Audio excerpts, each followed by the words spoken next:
hazır bizim oyunumuz bil hem top tut deb ataladi. Aytag'iz kim chiqa o'yinga? Yo'q, agar o'roq qizni chiqaradi. Mana hozir Adilaning ko'zini baylaymiz. Adila qirina kela bir bola. Mana bu aytib qo'lini qo'yadi. Adila dey. Adila ol kishining ismini bilirga deydi. Agarda ularni bilsa, quvib ketadi. Ham quvib tuta.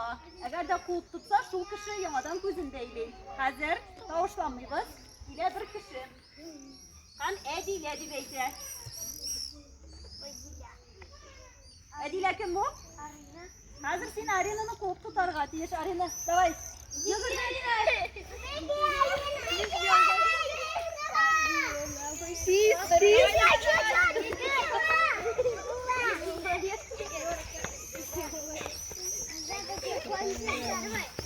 Ya, quvib tutalmadı. Davay, значит, dağa Adila bular bizni. Yo'q, ayda yarar, ikinchi qiz bu, ayda. Так, isming nechik? Как зовут? Alina bular bizning qizlar.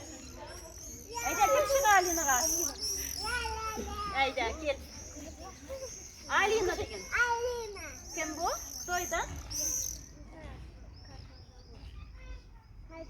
Da, hozir Xadishani quvib tuta Alina, yugurdik. Oy Xadisha tez yuguradi. Давай, стоп. Давай, поймай. Ya, молодец. Все, шулай deb bizning o'yin bitdi. Rahmat.